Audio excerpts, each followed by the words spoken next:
Yeah. Yes, ready, start. Sir, let me at the outset congratulate the finance minister for having given us a budget which is nothing but a continuation of the past. At least he has not, in the name of wanting to do something dynamic, receded. Sir, we had hoped that the finance minister would not be able to produce a miracle as such, and always this excuse is given. We had 3 months. I had not have the advantage of planning commissions consultation. I did not have the advantage of states consultation, and therefore within these constraints and within that framework I had to present, and I presented the best smiling face that I could. That is understood when he said that we are trying to be true to the promises given in the manifesto by the present government.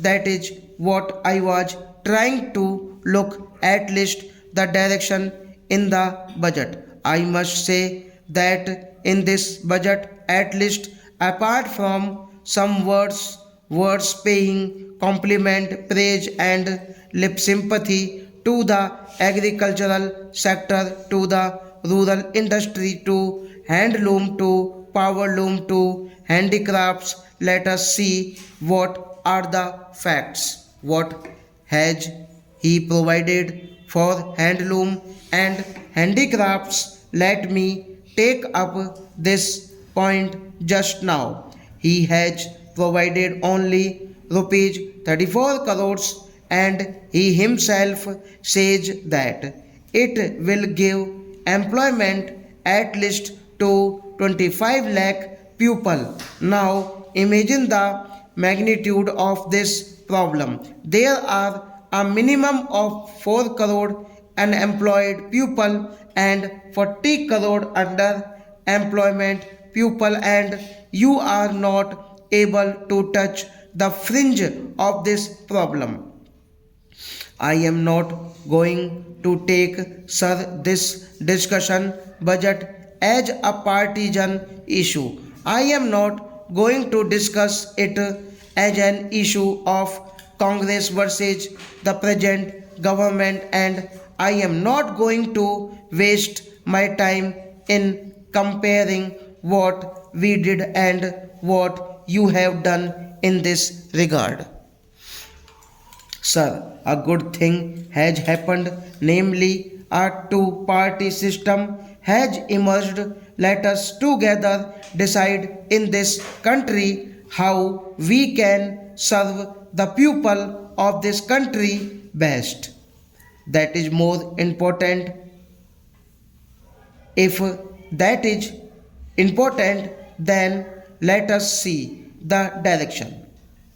In spite of all the constraints, you have not shown a new direction, and I beg to submit that you cannot show a new direction unless some of your leaders make a complete break away from the present system. In spite of all that has been done in the past, the fact remains that, sir, in our country we have two economies running, namely the economy of a mini India and the economy of Maxi India, or the economy of 3 crores of people and the economy of the remaining 80 crore people. It is true that in the world today, India stands third in technological know-how and expertise personnel. This being the case, practically Today we are self-sufficient in every basic industry. It is a good thing, but that has nothing to do with the economy of 100 crores population of our country. I had a quarrel even within the previous minister over the budget proposals. I was critical earlier also. Right in my first speech in parliament, I said that we should pursue a system which will help in the growth of the pupil as a whole. The fault is not with the individual, the fault is with the system.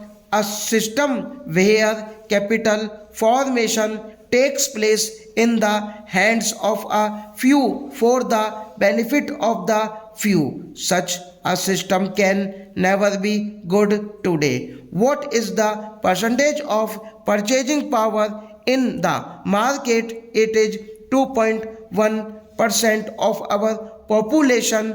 I had once asked the planning commission to give me the figures in regard to the earnings of the various income groups. Those people who earned between rupees 500 and rupees 5000 in this country constitute 2.0%, and those people who earn more than rupees 5000 per month constitute 1.00% of our population. The total percentage of these two income groups in comes to 3.0%. These are the main people who have the purchasing power in the markets. So the private sector, which controls the entire consumer goods industries, has the market for their goods. You are going to encourage them in the name of concession. You are going to encourage this corporate sector when you say that you want to encourage the consumer goods industries. It is clear that these consumer goods industries are benefited because they are getting the profits, and the margin of profit is higher since these industries will control the purchasing power of the people. Are we going to change this picture? If you really want to change this picture, then the rural class must get the purchasing power, and there must be goods which should be produced in the rural sector so that they can buy those goods. Now no goods could be produced in the rural sector. Stop.